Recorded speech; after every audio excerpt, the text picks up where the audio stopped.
শান্তি। আজ ৭ই মার্চ ২০২৪-এর বাবার অমূল্য মধুর মহাবাক্য শুনব। আজকে বাবার মুরলি পবিত্রতার ধারণা। বাবা বলেন, বাবা এসে সব থেকে বড় ফ্যামিলি প্ল্যানিং করেন। ফ্যামিলি প্ল্যানিং করার সব থেকে বড় শাস্ত্র হলো গীতা। গীতাতেই বলা হয়েছে কাম মহাশত্রু, এর উপরই বিজয় প্রাপ্ত করতে হবে।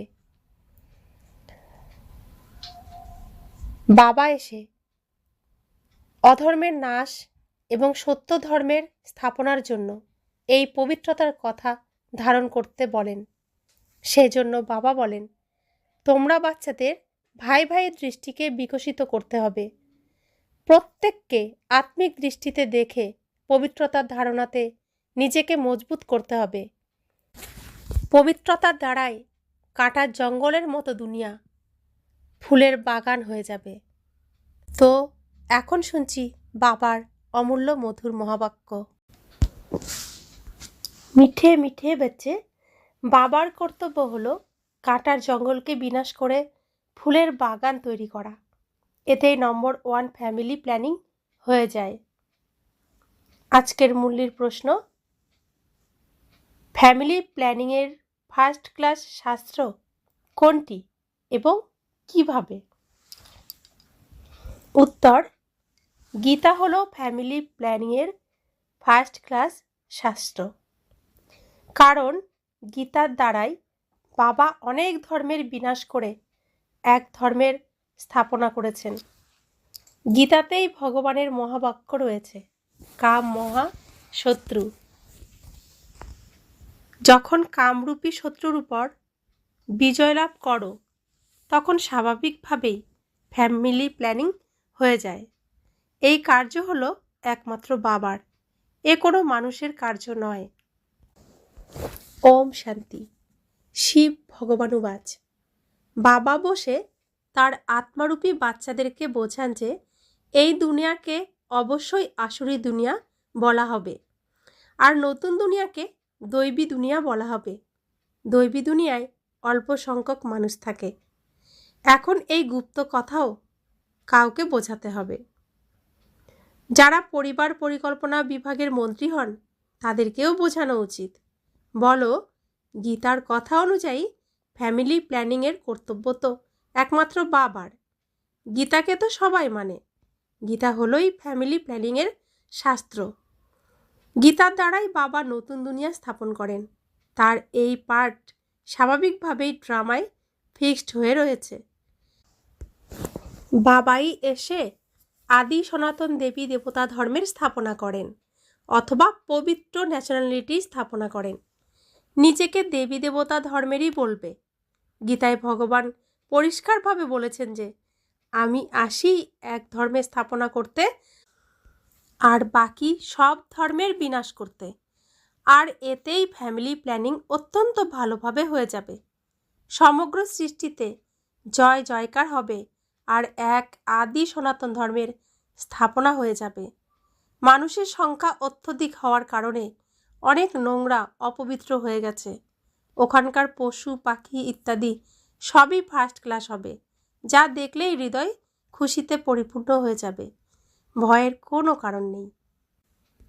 বাবা বসে বোঝান যে তোমরা আমাকে ডেকেছেও এই জন্য যে এসে ফ্যামিলি প্ল্যানিং করো, অর্থাৎ অপবিত্র পরিবারকে ফিরিয়ে নিয়ে যাও আর পবিত্র পরিবারের স্থাপনা করো।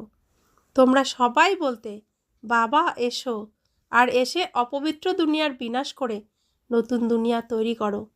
এ হলো বাবারই প্ল্যানিং। দেখলেই হৃদয় খুশিতে ভরে যায়। বাবার এত সুন্দর প্ল্যানিং দেখলে হৃদয় খুশিতেই ভরে যায়। তার প্ল্যানিংয়ের রেজাল্ট লক্ষ্মীনারায়ণের ছবি দেখলেই আমাদের মন খুশিতে ভরে যায়। আমরা এই কলিযুগে অনেক সম্বন্ধ সম্পর্কের মধ্যে থাকি, তো কোনো সম্বন্ধ সম্পর্ক থেকে কোনো খারাপ ব্যবহার পেলে, আচার আচরণে খারাপ লাগলে মনে কষ্ট পাই। শরীর অসুস্থ হলেও খুব কষ্ট পাই, সহ্য হয় না। তখন ভগবানকে ডাকি, হে ভগবান, আমাকে এই কাদের মধ্যে পাঠিয়েছ, কোথায় এনে ফেলেছ? আমাকে এই দুঃখ থেকে উদ্ধার করো। অসুস্থ হলো বলি যে কী এমন পাপ করেছিলাম যে তুমি এত কষ্ট দিচ্ছ? আমাকে এই কষ্ট থেকে মুক্ত করো, আমাকে তোমার কাছে নিয়ে চলো। আমরা কত ডেকেছি, কত বলেছি, তাই তো বাবা এসেছেন। বাবা এসে বলছেন, তোমরা কি ছিলে, কি হলে? তোমরা ছিলে লক্ষ্মী নারায়ণ, আজ কি হয়ে গেলে? বাবা আবার প্ল্যানিং করেন কিভাবে প্রত্যেক নারীকে লক্ষ্মী বানানো যায়, প্রত্যেকের নরকে নারায়ণ বানানো যায়। বাবা বলছেন, লক্ষ্মীনারায়ণকে দেখলেই তোমাদের হৃদয় খুশিতে ভরে ওঠে, তাই না? ওখানে তো যেমন রাজারানী তেমনই প্রজা, সবাই ফার্স্ট ক্লাস। এই পরিবার পরিকল্পনার যুক্তি তো ড্রামায় ফিক্সড হয়ে রয়েছে। বাচ্চারা, তোমাদের বোঝাতে হবে পারলৌকিক পিতা তো ফার্স্ট ক্লাস সত্যযুগের প্ল্যানিং করেন, কাঁটার জঙ্গলকেই ধ্বংস করে দেন। সমগ্র কাঁটার জঙ্গল সদৃশ্য ঘরের গাদারূপী দুনিয়াতে আগুন লেগে যায়, ভম্বর লেগে যায়। এই কার্য তো একমাত্র বাবারই, তোমরা কিছুই করতে পারো না। যতই পরিশ্রম করো সফল কেউই হতে পারবে না। বাবা বলেন, যে কামবিকারকে তোমরা নিজেদের মিত্র বলে মনে করো, আসলে তা হলো সর্বাপেক্ষা বড় শত্রু। অনেকেই আছে যারা এর মিত্র হয়ে যায়। বাবা অর্ডিন্যান্স বের করেন, তোমরা এর উপরে বিজয় লাভ করো। তোমরা বোঝাও যে বাবা বলেন কাম হলো মহাশত্রু। বেচারারা তো জানেই না যে ফ্যামিলি প্ল্যানিং কিভাবে হচ্ছে। ড্রামা অনুসারে এ তো প্রতিকল্প বাবাই করে থাকেন। এর পুনরাবৃত্তি হতেই থাকবে। সত্যযুগে অনেক কম সংখ্যক মানুষ হয়, এতে চিন্তার কোনো কারণ নেই। প্র্যাকটিক্যালি বাবা এখন এই কার্য সম্পাদন করছেন। তারা তো মাথা চাপড়াতে থাকে, শিক্ষামন্ত্রীকেও বোঝাও এখনকার মানুষের চরিত্র অত্যন্ত খারাপ, দেবতাদের চরিত্র কত ভালো ছিল। তোমরা বেপরোয়াভাবে কথা বলো, বলো এ কোনো মন্ত্রীর কর্ম নয়, এ তো একমাত্র উচ্চ থেকে উচ্চতম বাবার কর্ম। এই দেবতাদের রাজত্বে তো এক ধর্ম, এক রাজ্য, এক ভাষা ছিল। কত অল্প সংখ্যক মনুষ্য ছিল, কিন্তু অতি অল্প সংখ্যক বাচ্চাই এরকম যুক্তিযুক্তভাবে বলতে পারে, কারণ তাদের সেই আধ্যাত্মিক অথরিটি থাকে না। তাদেরকে এই লক্ষ্মীনারায়ণের চিত্র দেখানো উচিত। এই ফ্যামিলি প্ল্যানিং বাবাই করেছিলেন, এখন পুনরায় করছেন। এনাদের লক্ষ্মীনারায়ণের রাজ্য স্থাপন করা হচ্ছে। বাবা বলেন, এই লক্ষ্মীনারায়ণের চিত্র সর্বদা সম্মুখে রাখো আর অনেক আলো ইত্যাদি দিয়ে সাজাও। প্রভাত ফেরিতেও যেন এই ট্রান্সলাইটের চিত্র থাকে, যা একদম পরিষ্কারভাবে সকলেই দেখতে পারে। তোমরা বলো যে আমরা এইরকম ফ্যামিলি প্ল্যানিং করছি, যেমন রাজা রানী তেমনই প্রজা। ডিটি ডিনাইস্টি স্থাপনা হচ্ছে, আর বাকি সব বিনাশপ্রাপ্ত হবে। তোমরা তো বলেও থাকো যে হে পতিত পাবন এসো, আমাদের পবিত্র করো। তা তো একমাত্র বাবাই করতে পারেন। একমাত্র দেবী দেবতা ধর্মই পবিত্র হয়, বাকি সব শেষ হয়ে যায়। তোমরা বলো যে সব প্ল্যানিং শিব বাবার হাতেই রয়েছে। সত্যযুগে এই পরিকল্পনা বাস্তবায়িত হয়ে যাবে। ওখানে থাকেই দেবতা বংশীয়রা, শূদ্ররা সেখানে থাকে না। এ হলো অতি সুন্দর পরিকল্পনা, আর বাকি সব ধর্মের বিনাশ হয়ে যাবে। বাবার এই পরিকল্পনাকে এসে তোমরা বোঝো। তোমাদের এই কথা শুনে অনেকেই তোমাদের কাছে নিজেকে সমর্পণ করবে। এই মন্ত্রী ইত্যাদিরা কিভাবে নির্বিকারী পরিবারের পরিকল্পনা করতে পারে? বাবা অর্থাৎ যিনি উচ্চ থেকে উচ্চতম ভগবান, তিনিই আসেন এই প্ল্যানিং করতে। বাকি আর যেসব অনেক ধর্ম রয়েছে সেগুলিকে বিনাশ করে দেন।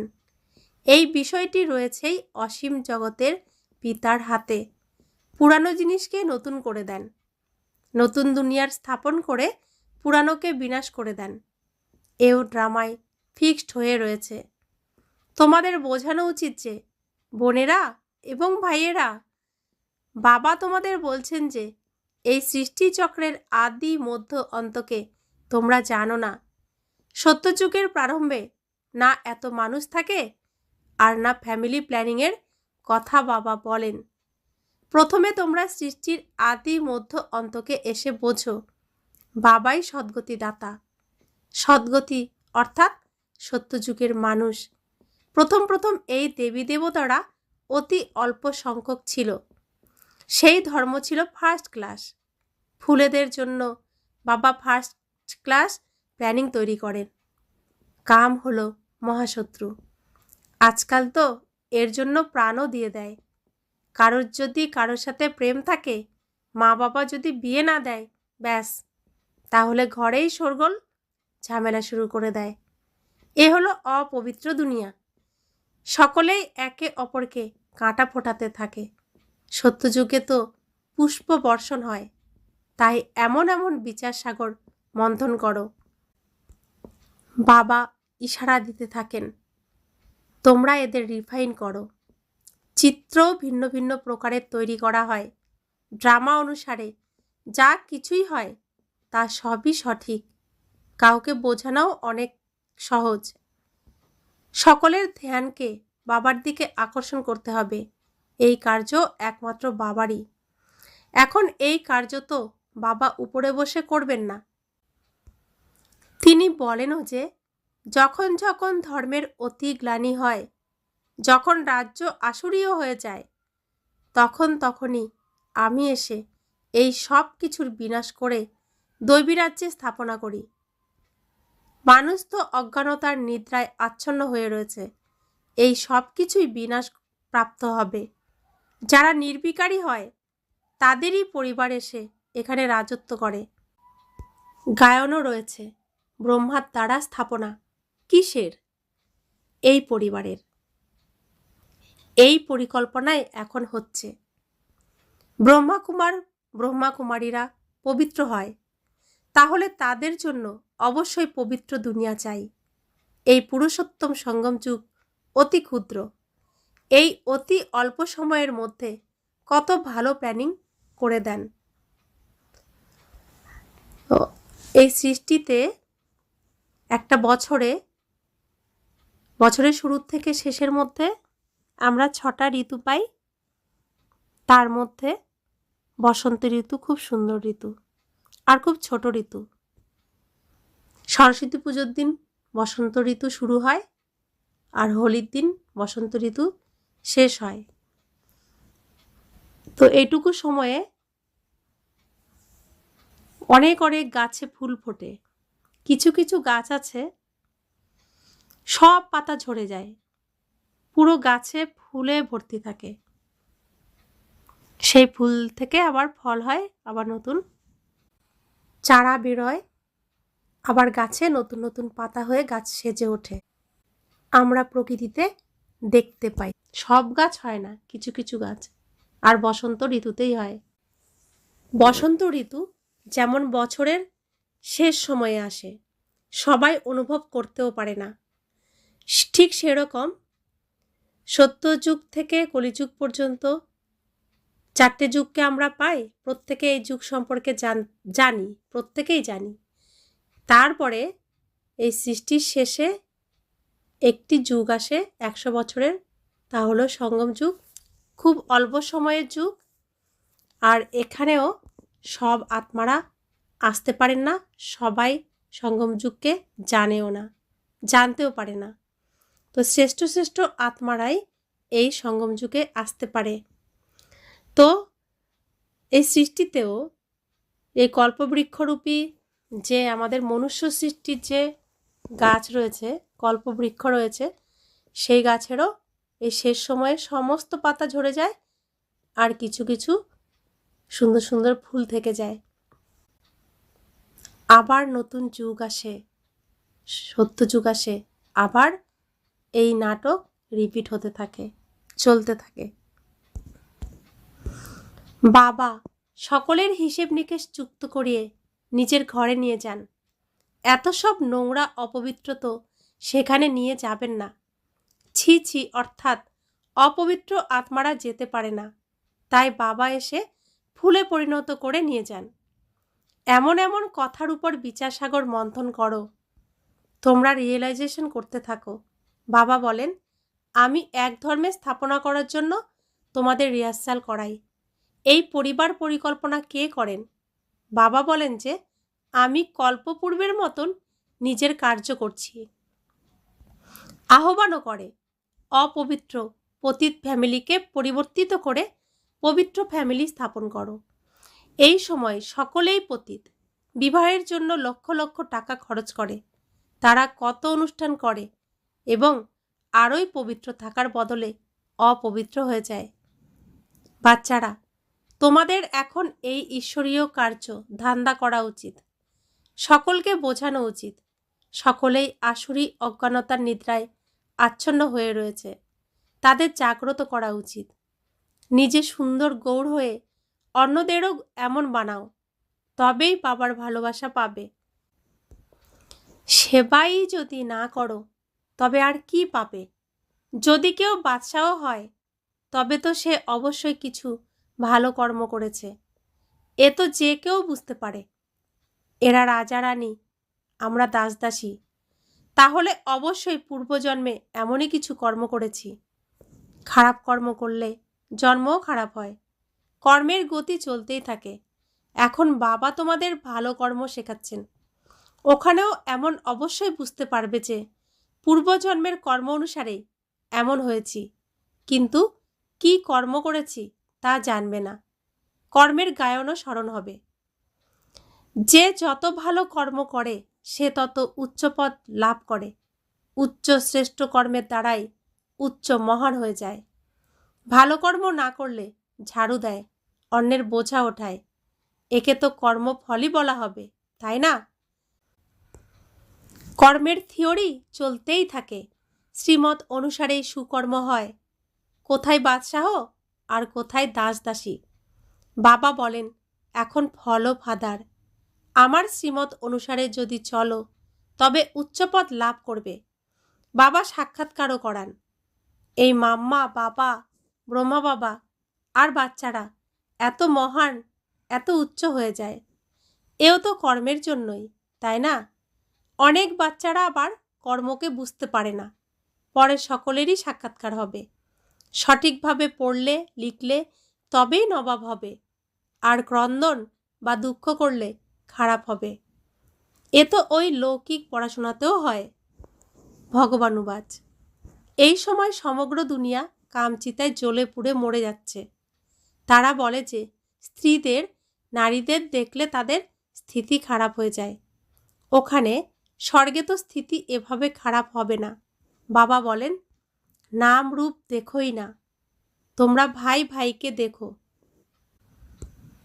গন্তব্য অনেক উঁচু, লক্ষ্য অনেক উঁচু। বিশ্বের মালিক হতে হবে। এ কথা কখনো কারোর বুদ্ধিতে আসে না যে এই লক্ষ্মীনারায়ণ বিশ্বের মালিক কিভাবে হয়েছে। বাবা বলেন, আমি তোমাদের স্বর্গের মালিক বানিয়ে দিই।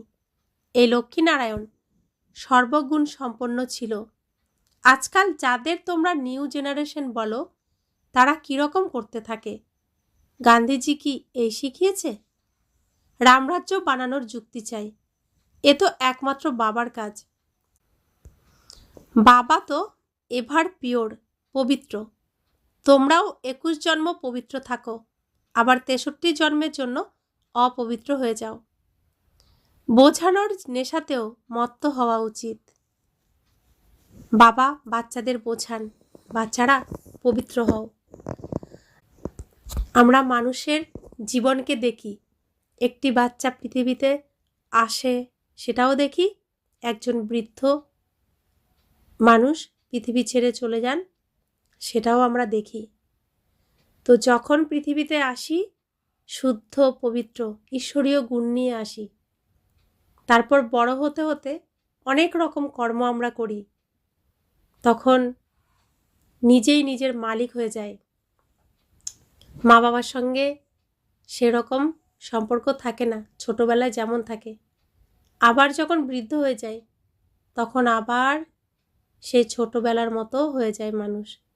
তো সকলেই বলে বৃদ্ধ হলে আবার বাচ্চা হয়ে যায়, অর্থাৎ যা দিয়ে শুরু শেষও সেরকমই হতে হবে। তো সৃষ্টি পবিত্র দুনিয়া দিয়ে শুরু, সৃষ্টির অন্তিমেও পবিত্র আবার হতে হবে ছোট শিশুর মতো। শুরুতে ছোট বাচ্চা সত্যযুগ থাকে, আর শেষে কলিযুগ বৃদ্ধ হয়ে যায়, তারপরে আসে সঙ্গম যুগ। তো তখন আবার বাচ্চার মতো হয়ে যায়। তো বৃদ্ধরা যেরকম একদম অন্তিম সময়ে বাচ্চার মতো হয়ে যায়, আচরণও বাচ্চার মতো করে, শুদ্ধ হয়ে যায়, পবিত্র হয়ে যায়, তারপর শরীর ছেড়ে চলে যায়। তো সেরকম এখন এই সৃষ্টির অন্তিম সময়, এখন সকলকেই সেই সৃষ্টির শুরুর সময় যে পবিত্রতা ছিল সেই পবিত্রতা আবার ধারণ করতে হবে, সেরকমই সর্বগুণ ধারণ করতে হবে। अच्छा, मीठे मीठे सिखिला दे बच्चों प्रति माता पिता बाप दादा का याद प्यार और गुड मॉर्निंग। रूहानी बाप की रूहानी बच्चों को नमस्ते। हम रूहानी बच्चों की रूहानी माता पिता बाप दादा को याद प्यार, गुड मॉर्निंग और नमस्ते नमस्ते नमस्ते। शुक्रिया बाबा, शुक्रिया बाबा, शुक्रिया। धारणार जन्य मुख्य सार, নিজের অবস্থাকে সদা একরস অচল বানানোর জন্য কারো নাম রূপকে যেন দেখা না হয়। ভাই ভাইকে দেখো, দৃষ্টি পবিত্র করো, বোঝানোর অথরিটি ধারণ করো। দ্বিতীয় ধারণা, বাবার ভালোবাসা পাওয়ার জন্য বাবার সমান কর্ম করতে হবে। যারা আসুরি অজ্ঞানতা নিদ্রায় আচ্ছন্ন হয়ে রয়েছে তাদের জাগ্রত করতে হবে। সুন্দর গৌর হয়ে অপরকেও তেমন বানাতে হবে। আমরা সকল আত্মা এক ঈশ্বরের সন্তান। আমরাও অজ্ঞান ছিলাম, বাবা আমাদের অজ্ঞানতা দূর করে জ্ঞান ফিরিয়ে নিয়ে এসেছেন। আমরা জ্ঞান পেয়েছি, অর্থাৎ আমরা জেগে উঠেছি। তাহলে যেসব ভাইরা এখনো অজ্ঞান হয়ে রয়েছে, রাবণের জেলখানায় রয়েছে, তাদেরকে জাগিয়ে তোলা, অর্থাৎ জ্ঞান ফিরিয়ে দেওয়া আর রাবণের জেলখানার থেকে মুক্ত করা আমাদেরই কর্তব্য, কারণ আমরা তাদের বড় ভাই। তাই আমাদেরকেই তাদেরকে উদ্ধার করতে হবে। বরদান, নিজের সরল স্বভাব আর শুভ ভাবের দ্বারা ভোলানাথ বাবার ভালোবাসা অনুভবকারী আকর্ষণ মূর্তি ভব। তোমরা হলে ভোলানাথ বাবার সব থেকে প্রিয় ভোলা বাচ্চা। ভোলা অর্থাৎ যে সদা সরল স্বভাব, শুভভাব আর স্বচ্ছতা সম্পন্ন মন আর কর্ম দুয়েতেই সত্য এবং স্বচ্ছ। এরকম বাচ্চারা আকর্ষণ মূর্তি হয়ে বাবাকেও নিজের প্রতি আকৃষ্ট করে। ভোলানাথ বাবা এরকম সরল স্বভাবী ভোলা বাচ্চাদের গুণের মালা স্মরণ করেন। ভগবানের এরকম ভোলা ভালা বাচ্চা খুবই প্রিয়। বাচ্চারা, তোমরা তোমাদের ভোলা ভাবের দ্বারাই ভগবানকে আকৃষ্ট করেছ, তাকে নিজের বানিয়ে ফেলেছ। তো বাবা এসে আমাদেরকে শিক্ষাও তো এই দিয়েছেন, মন বচন কর্ম যেন তিনটি একই থাকে। মন এক ভাবছে, মুখ আরেক বলছে, কর্ম আরেক রকম করছে। এরকম হয়ে গেলে তাদের ছলনা বলা হয়।